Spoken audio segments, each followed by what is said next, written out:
सेवायतों की ओर से कि प्रदीप मिश्रा जब तक राधा रानी के चरणों में नाक रगड़ कर माफी नहीं मांगता है, माफ करने की बात तो क्या, अगर सीहोर भी जाना पड़ेगा तो उसमें वही जूते मारेंगे। ब्रज माधुरी के सभी भक्तों को राधे राधे। तो आज हमें श्रीधाम बरसाना में, जहाँ पर हम आपको और भक्तों आप देख रहे होंगे किस तरह से सभी संत समाज और ब्रजवासी इकट्ठा हो चुके हैं बरसाना के पास गहवर वन में। ये रसमंडप स्थान है जहाँ पर सभी संत आज एकत्रित हुए हैं। महापंचायत हो रही है।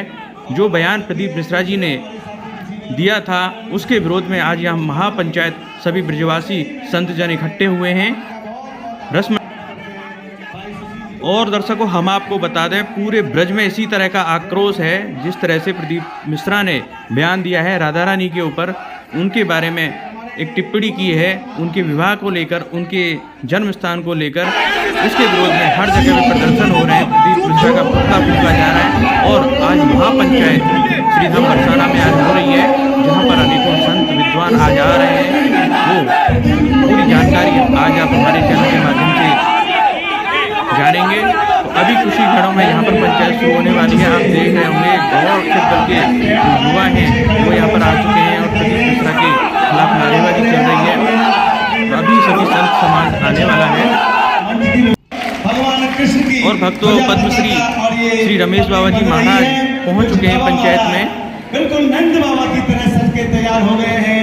और आप देख रहे होंगे जो सभी संत समाज है वो यहाँ सब एकत्रित हो चुका है और कुछ ही देर में यहाँ पर पंचायत शुरू होने वाली है। महापंचायत आप सब जानते होंगे पिछले 2-3 महीने से चर्चा का विषय पूरे देश में बना हुआ है।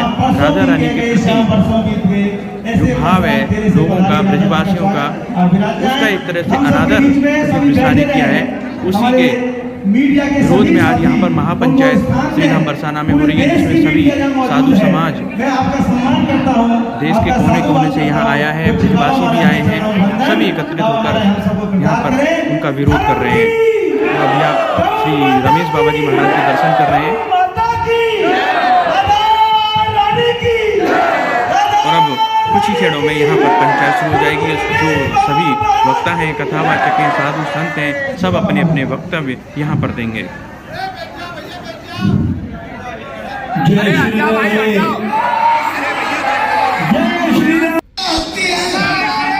और दर्शकों आप देख रहे होंगे जो खड़सा वाले बाबा हैं, ब्रज के जाने माने संत हैं, गौरक्षक दल चलाते हैं। यहाँ पर किस तरह से उन्होंने कहा है कि अगर प्रदीप मिश्रा जी यहाँ पर नहीं आते हैं राधा रानी मंदिर तक तो वो खुद सीहोर जाएंगे और वहाँ से प्रदीप मिश्रा जी का विरोध करेंगे।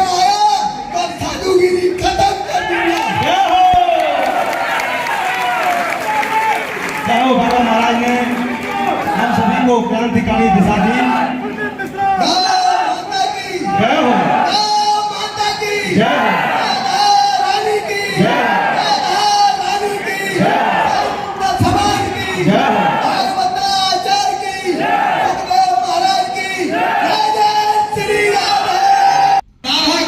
और दोस्तों अब आप देख रहे होंगे डॉक्टर हरिमोहन गोस्वामी अपना वक्तव्य रख रहे हैं।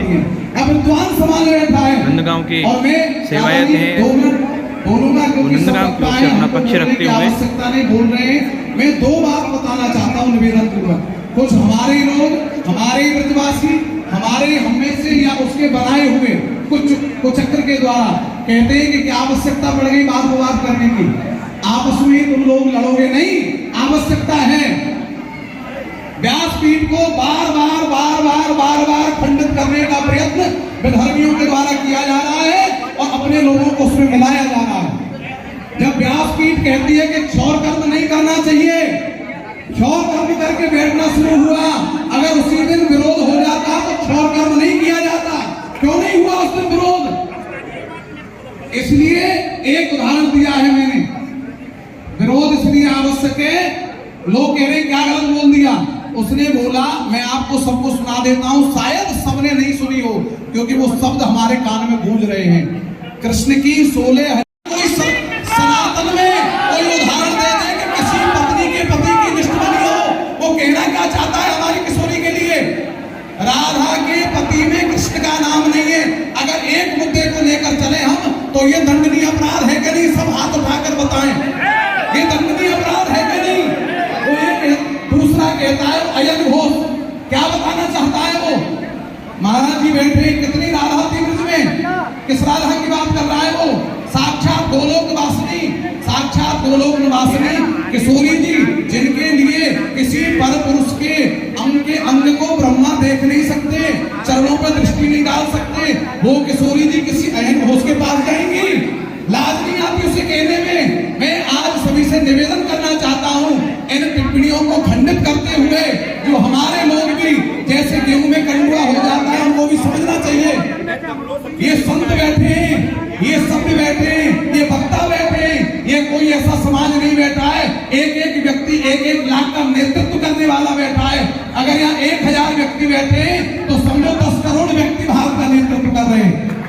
एक आध व्यक्ति नहीं कर रहा, 10 करोड़ व्यक्ति भारत का नेतृत्व कर रहे हैं। ये वो रसमंडप है जहाँ नित्य नित्य नित्य गहबर में राधा रानी निवास करती है। अगर उसे देखना है राधा रानी की शक्ति को, तो उस गहबर वन की रज में आकर के लौटे और देखे कि राधा रानी क्या है और राधा रानी किसकी समझ में आती है। अरे राधा रानी को ब्रह्मा शिव नहीं समझ पाए, प्रदीप मिश्रा तू क्या समझेगा? इसलिए मैं प्रस्ताव रखता हूँ पूरे नंदलाला की ओर से, नंदगांव धाम की ओर से, नंदगांव के सेवायतों की ओर से, क्या प्रदीप मिश्रा जब तक राधा रानी के चरणों में नाक रगड़ कर माफी नहीं मांगता है, माफ करने की बात तो क्या, अगर सीहोर भी जाना पड़ेगा तो उसमें वही जूते मारेंगे। इसके लिए चाहे हमें कोई भी बलिदान देना पड़े, हम झुकेंगे नहीं, क्योंकि वो हम पे गोली चला दे हम स्वीकार करेंगे। हमारी राधा रानी के लिए अब सब बोलेगा, हम बिल्कुल स्वीकार नहीं करेंगे, कदापि स्वीकार नहीं करेंगे, और उसके मत के आगे बिल्कुल नहीं झुकेंगे। वो चाहे बड़े बड़े लोगों से फोन करा रहा है, रात को मालूम पड़ा है, किसी पर दबाव डाल रहा है, किसी से कुछ कह रहा है, मैं स्पष्ट कर देना चाहता हूँ, वो चाहे भारत के प्रधानमंत्री मोदी जी का फोन करा दे, जब तक नाक नहीं बिगड़ेगा हम नहीं मानेंगे, नहीं मानेंगे, नहीं मानेंगे, किसी कीमत पर नहीं मानेंगे। राधा रानी की लालायित रहते हैं। यस्या कदापि वसनान चलन वेल नोत्थो धन्याति धन्य पवनेन कृतार्थमानी योगीन्द्र दुर्गम गतर मधुसूदनोपि तस्या नमोस्तु वृषभानु दिशा वृषभानु सुता दिशेति। उस दिशा को, जिस दिशा से राधा रानी के पल्लू से हवा आती है, उसे अत्यंत धन्याति धन्य वायु को प्राप्त करने श्याम सुंदर लालायित रहते हैं। ये उन श्याम सुंदर की बात है। वो कौन सी उनको भी मैं सावधान कर देना चाहता हूँ कि बिल्कुल न सुने, क्योंकि न्याय की गति सुनने वाले की भी हो